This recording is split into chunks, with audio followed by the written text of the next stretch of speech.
Di sebuah desa kecil yang tenang di lereng perbukitan, hiduplah sepasang suami istri bernama Fadil dan Anggi. Mereka belum dikaruniai anak meski telah menikah hampir 5 tahun. Tapi keduanya menjalani hidup dengan penuh cinta dan syukur. Mereka memiliki warung sembako kecil di depan rumah, cukup untuk memenuhi kebutuhan sehari-hari. Fadil bekerja sebagai tukang kayu panggilan. Meski penghasilan tak tetap, ia tak pernah mengeluh. Sementara Anggi adalah wanita sederhana yang ramah, rajin sholat, dan suka berbagi dengan tetangga. Mereka hidup tanpa banyak drama, hingga suatu hari, seseorang datang membawa badai dalam diam. Hari itu, Anggi baru saja menutup warung ketika suara motor berhenti di depan rumah. Ternyata yang datang adalah Tia, kakak ipar Fadil. Ia datang bersama suaminya, Faris. "Assalamualaikum," seru Tia sambil senyum manis, meski matanya tampak lelah. "Waalaikumsalam, Mbak Tia, Mas Faris. Masya Allah, tumben main ke sini," sahut Anggi senang. Sudah hampir setahun mereka tak bertemu. Tia tinggal di kota, dan kabarnya sedang berjuang membuka usaha kue yang belum juga sukses. Fadil dan Faris saling peluk. Sore itu rumah kecil Anggi mendadak ramai oleh tawa dan obrolan nostalgia. Namun di balik senyum Tia, ada sesuatu yang disembunyikan. Malam harinya setelah makan malam sederhana, Tia mulai membuka topik serius. "Dik Fadil, Mbak Tia ini sebenarnya malu ngomong, tapi usaha kami benar-benar kepepet," katanya sambil menunduk. "Kami butuh uang 30 juta, buat nutup utang bahan dan sewa ruko. Bisa nggak? Minjemin dulu." Anggi terdiam. Ia menatap Fadil yang langsung gelisah. Tabungan mereka hanya cukup untuk bertahan 2-3 bulan. Bahkan itu pun disimpan untuk biaya berobat kalau Allah belum mengizinkan mereka punya anak secara alami dan harus ke dokter spesialis. "Mbak, bukannya kami nggak mau bantu. Tapi uang segitu, kami juga nggak punya," jawab Fadil pelan. "Iya Mbak Tia, kami hidup pas-pasan. Bahkan saya belum bisa bantu Fadil beli mesin potong kayu yang dia idam-idamkan," tambah Anggi. Sesaat suasana menjadi dingin. Tia tak berkata-kata, hanya tersenyum tipis. Tapi Faris, suaminya, mencoba mencairkan suasana. "Nggak apa-apa, mungkin belum rezeki. Maaf ya sudah merepotkan," ucap Faris. Namun Anggi melihat sekilas sorot mata Tia yang berubah. Dingin, tak seperti biasanya. Keesokan harinya, Tia dan Faris pamit pulang. Tapi sejak kepergian mereka, suasana rumah Anggi terasa berbeda. Angin terasa lebih dingin di malam hari. Bau anyir kadang muncul entah dari mana. Dan sejak hari itu juga, Anggi mulai sering merasa pusing, lemas, dan mimpi aneh berulang-ulang. Mimpi itu selalu sama. Ia berada di tengah kuburan tua, dikepung kabut tebal, dan sosok wanita berambut panjang menatapnya tajam dari balik nisan yang retak. Apakah Anggi hanya stres karena menolak permintaan keluarga? Atau ini awal dari sesuatu yang lebih gelap? Sejak kedatangan Tia dan Faris, suasana rumah Fadil dan Anggi tak pernah sama lagi. Anggi mulai sering sakit. Awalnya cuma pusing ringan, tapi makin lama tubuhnya terasa lemas seperti kehabisan tenaga. Ia jadi sering mengantuk di siang hari dan terbangun di malam buta karena mimpi buruk. Mimpi yang terus berulang. Ia berada di pemakaman tua, dikelilingi kabut, dan selalu dikejar wanita berambut panjang yang tak jelas wajahnya. "Mas, aku ngerasa ada yang gak beres. Kayak ada yang ngawasin aku terus dari belakang," kata Anggi suatu malam sambil menahan air mata. Fadil hanya bisa memeluk istrinya yang makin kurus. "Sabar ya, sayang. Nanti kita coba berobat." Tapi keanehan tak berhenti di situ. Setiap kali azan maghrib berkumandang, lampu depan rumah berkedip sendiri. Kadang padam tiba-tiba. Ayam peliharaan mereka mendadak mati satu persatu tanpa sebab. Padahal sebelumnya sehat. Hingga suatu pagi, Anggi jatuh pingsan di dapur. Fadil panik. Ia membopong Anggi ke puskesmas. Tapi hasil pemeriksaan menunjukkan semuanya normal. Dokter hanya bilang Anggi kelelahan. "Lelah bagaimana, Dok? Istri saya di rumah terus, nggak kerja berat," keluh Fadil.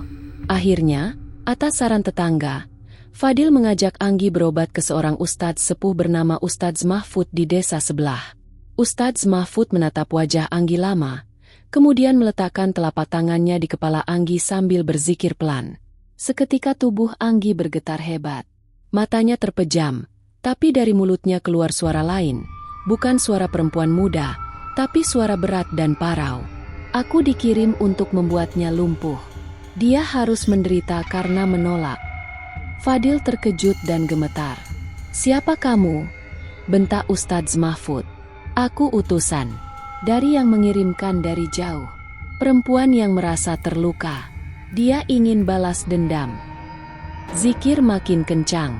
Tubuh Anggi mendadak kaku seperti kayu, lalu terkulai lemas. Setelah itu, ia tak sadarkan diri selama 2 jam. Ketika Anggi siuman, Ustadz Mahfud hanya berkata pelan, "Maaf, Nak, ini bukan penyakit biasa. Ini dikirim oleh orang yang sangat dekat. Dekat sekali. Orang yang tahu rumahmu, keluargamu, dan isi hatimu." Fadil pucat. Ia hanya bisa menatap wajah istrinya dengan getir. Dalam perjalanan pulang, hanya satu nama yang terus berputar dalam pikirannya. Tia. Apa benar Tia yang mengirim santet itu? Apakah semuanya hanya kecurigaan? Ataukah ini awal dari penderitaan panjang Anggi? Setelah kejadian malam itu, kondisi Anggi semakin mengkhawatirkan. Tubuhnya mulai kehilangan daya gerak. Dia hanya bisa menggerakkan kepala dan mata. Dokter menyebutnya lumpuh sementara. Tapi Fadil tahu ini bukan sakit biasa.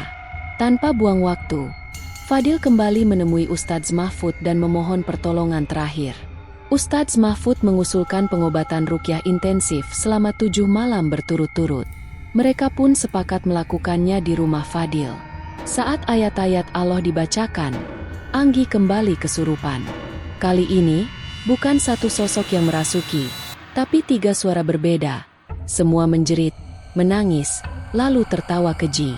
Dia menolak memberi. Dia sombong. Kami disuruh melumpuhkannya. Ustadz Mahfud mempercepat bacaan.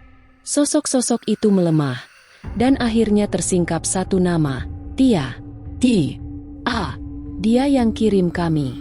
Kami dibayar dengan darah ayam cemani dan niat yang busuk. Fadil mematung. Air matanya mengalir.